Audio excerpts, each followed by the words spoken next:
ये किस्सा है साल 1980 का। सितंबर का महीना था। उत्तर प्रदेश के रामपुर में कोठी खास बाग के आसपास कुछ बच्चे खेल रहे थे। इस दौरान एक बच्ची को जमीन पर चमचमाती हुई प्लेट दिखाई पड़ी, सोने की बनी हुई।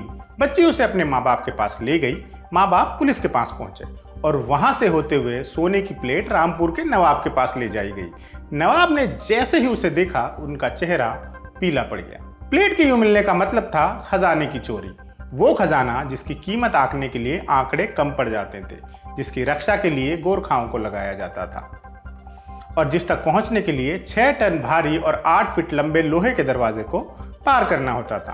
क्या थी रामपुर रियासत के खजाने की कहानी? कैसे ये खजाना चोरी हुआ, जानेंगे आज के एपिसोड में। नमस्कार, मेरा नाम मुबारक है और आप देख रहे हैं ऐतिहासिक किस्सों कहानियों से जुड़ा रोजाना का कार्यक्रम तारीख।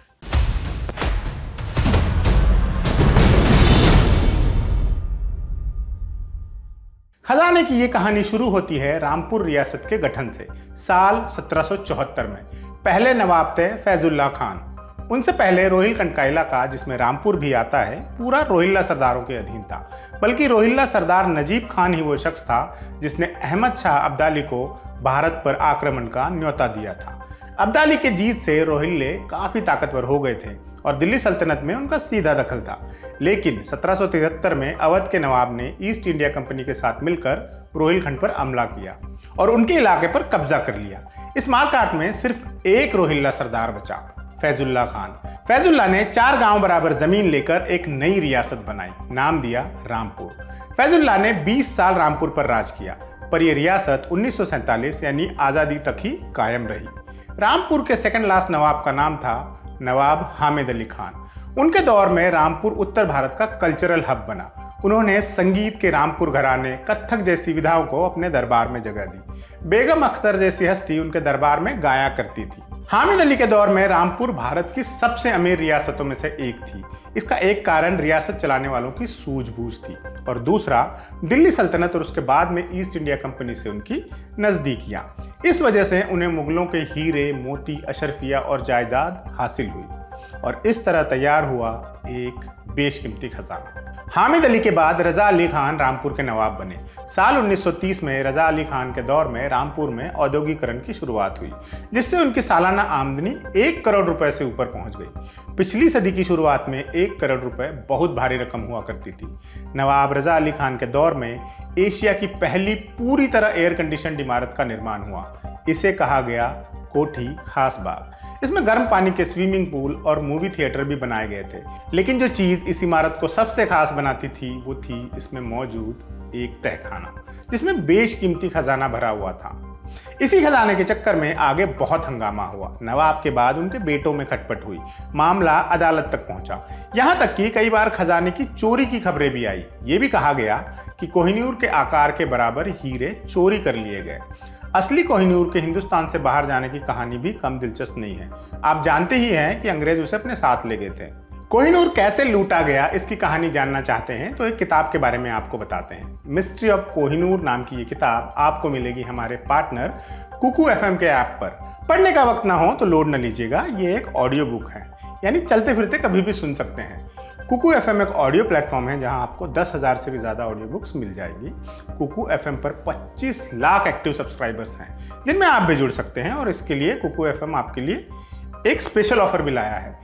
महीनावार सब्सक्रिप्शन लेने के लिए आपको मिलेगी पहले महीने 50% छूट। इसके लिए आपको एक कोड यूज करना होगा, कोड है LT50। आइए लौटते हैं रामपुर खजाने की कहानी पर। इस खजाने में आखिर था क्या? इस सवाल का जवाब शायद कभी नहीं मिल पाता। लेकिन 1980 में जब एक चोरी की तहकीकात के चक्कर में इसकी लिस्ट निकालने की कोशिश की गई तो पता चला सरकारी ऑफिस से लिस्ट रातों रात गायब कर दी गई है। लाइव हिस्ट्री इंडिया नाम की एक वेबसाइट में अक्षय चौहान नाम के एक आदमी ने इस खजाने के बारे में एक लेख लिखा, जिसमें कई दिलचस्प जानकारियां हैं। अक्षय ने भारत के आखिरी वाइसरॉय लॉर्ड माउंटबेटन की डायरी से खजाने का ब्यौरा हासिल किया है। माउंटबेटन की डायरी के अनुसार खजाने तक पहुंचने के लिए 6 दरवाजों से होकर जाना पड़ता था, जिनकी सुरक्षा गोरखा पहरेदार करते थे। हर दरवाजे की चाबी एक खुफिया बक्से में रहती थी और इन बक्सों की चाबी भी अलग अलग आदमियों के पास रहती थी। चाबियों के अलावा तिजोरियों में दोहरे कॉम्बिनेशन वाले ताले लगे हुए थे, जिनका कोड सिर्फ नवाब और उनके खासम खास को ही पता था। माउंटबेटन लिखते हैं जवाहरात का बक्सा मेरे सामने खोला गया। इतने सारे जवाहरात देखकर मुझे लगा मानो मेरे सामने अरेबियन नाइट्स की कोई कहानी जिंदा हो गई हो। इन जवाहरातों में दुनिया के सबसे मूल्यवान हीरो में से एक एम्प्रेस ऑफ इंडिया भी शामिल था। इसके अलावा खजाने में 3 हार थे जिनमें अंगूठे के नाखून के बराबर मोती लगे हुए थे। खुले मोतियों की संख्या 10,000 थी।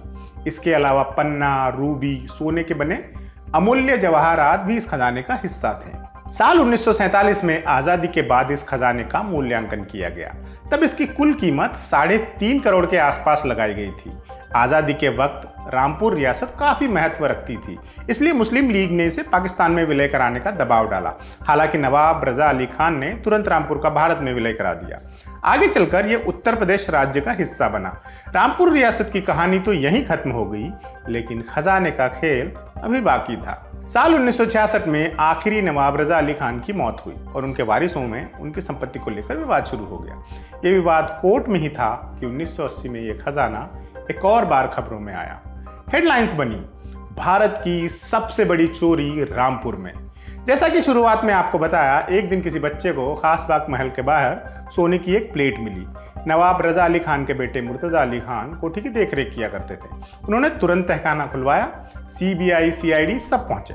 तहखाने का दरवाजा सही सलामत था। 3 फीट मोटी दीवारें भी जो की तो थी। हाँ, तहखाने की छत में हुए छेद से रस्सियां लटकी हुई थी। ऐसा लग रहा था कि इसी छेद के जरिए खजाने पर हाथ साफ किया गया है। कमरे से खुदाई के उपकरण मिले। सिगरेट के ठूठों और पानी के भरे बर्तनों से पता लगता था काम में कई दिन लगाए गए हैं। पुलिस ने चोरों की तलाश शुरू की, लेकिन चोर मिलना तो दूर, एक नई ही कहानी सामने आ गई। फॉरेंसिक टीम ने जांच में पाया कि छत पर बने छेद से कोई वयस्क तो क्या बच्चा भी अंदर नहीं आ सकता था। दूसरी दिलचस्प चीज ये थी कि छत से लटकी रस्सियों पर उतरने चढ़ने का कोई निशान नहीं मिला था। मामला तब और उलझा जब चोरी के सामान का मिलान करने के लिए सरकारी दफ्तर से लिस्ट मंगाई गई। सालों पहले तैयार हुई ये लिस्ट भी गायब थी। मुर्तजा के भाई जुल्फिकार ने इल्जाम लगाया कि ये काम किसी अंदर वाले का है। जुल्फिकार ने यह भी दावा किया कि चोरी का खजाना बॉर्डर पार कर गया है। ये चोरी किसने की थी और चोरी का सामान कहां गया, ये कभी पता नहीं चल पाया। खजाने में बची बाकी चीजों और नवाब की संपत्ति का मामला कोर्ट में चलता रहा। 2020 में सुप्रीम कोर्ट ने फैसला देते हुए कहा कि शरीयत के हिसाब से नवाब की संपत्ति का बंटवारा होगा। पुलिस की मौजूदगी में खजाने का दरवाजा तोड़ा गया। कयास लगाए जा रहे थे कि अंदर से करोड़ों का खजाना निकलेगा, लेकिन जब दरवाजा खुला तो वहां एक चवन्नी भी नहीं मिली। खजाने के अलावा रामपुर के नवाब का मशहूर सिंहासन भी गायब हो गया था। इस सिंहासन की कहानी भी अपने आप में काफी दिलचस्प है। इतिहासकार डोमिनिक लैपिए और लैरी कॉलिंस ने अपनी किताब फ्रीडम एट मिडनाइट में सिंहासन का ब्यौरा दर्ज किया है, जिसके अनुसार इस सिंहासन के बीचों बीच एक छेद बनाया गया था और ऐसा नवाब की खास दरख्वास्त पर किया गया था। नवाब सिंहासन पर बैठे बैठे बीच दरबार में निवृत्त हो लेते थे, पूरी शाही गर्जना के साथ। उनका मानना था कि किसी भी हालत में बीच दरबार से उठकर नहीं जाना चाहिए।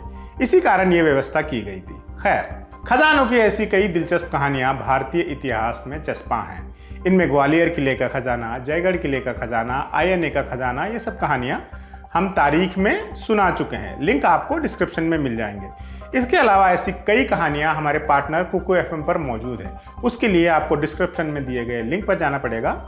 फिलहाल आज के लिए हमें आज्ञा दे दीजिए।